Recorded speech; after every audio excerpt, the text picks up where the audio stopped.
કચ્છમાં ભુજના વિવિધ વિસ્તારોમાં લોકલ બસ સેવા માટે 1998માં સિટી બસ શરૂ કરવામાં આવી હતી, જે 18 વર્ષ ચાલુ રહ્યા બાદ છેલ્લા 5 વર્ષથી બંધ થઈ ગઈ છે, જેના કારણે લોકોને એકથી બીજા વિસ્તારમાં પહોંચવા ખાનગી વાહનોનું ભાડું ચૂકવવું પડી રહ્યું છે। 5 વર્ષથી આ મુદ્દે કોઈ નિર્ણય લેવાયો નથી।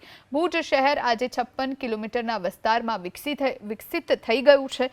લોકોને ભુજ સિટી માં ખરીદી કરવા માટે કે અન્ય કામ માટે જવું હોય તો છકડા અને રિક્ષા ચાલક મોટી માત્રામાં રૂપિયા પડાવી લે છે, જેના કારણે લોકોને મુશ્કેલી વેઠવી પડે છે।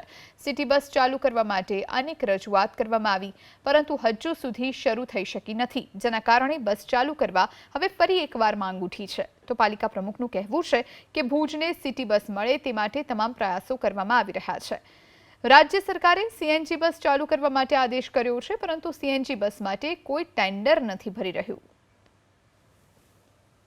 खरेखर आपणे बात करीए तो भुज छे 65 किलोमीटर अंदर फैलायेलो विस्तार है। नवी आज टीपी रोड ने डीपी स्कीमों प्रमाणे खरेखर सिटी बस की खूब ज जरूरत है। बाजू में माधापर जोड़ियों गाम है ते पण डेवलप थई रह्युं छे। बाजू में मिर्जापर है, सुखपर है, नागोर है ने मोटा मोटा वेब्रिज पण बनी रह्या छे। तो खरेखर अत्यारे सिटी बस की खास जरूर है। 6 वर्ष पहला जो सिटी बस चालू थी ये अचानक बंद कर देवाई है। जे आज सीनियर सिटीजनों वडीलो विद्यार्थीओ अपडाउन करता होय अने मनफावे भावे भाड़ा चक्रावाळा लेता होय अने जोखमी मुसाफरी करता होय, तो तात्कालिक भुज शहर में सिटी बस थवी जोईए। रजूआत करवामां आवी छे अमारी के तात्कालिक जो सिटी बसों अमने मळे तो लोको जे दूर दूर जाता होय ने जे लोको परिस्थिति नहीं ए लोकोने रिक्शा के छकड़ा भाड़ा पर नहीं पोसाता, एटले मारी पण एक एवी लागणी छे के तात्कालिक धोरणे जो सिटी बस चालू थाय तो सारूं।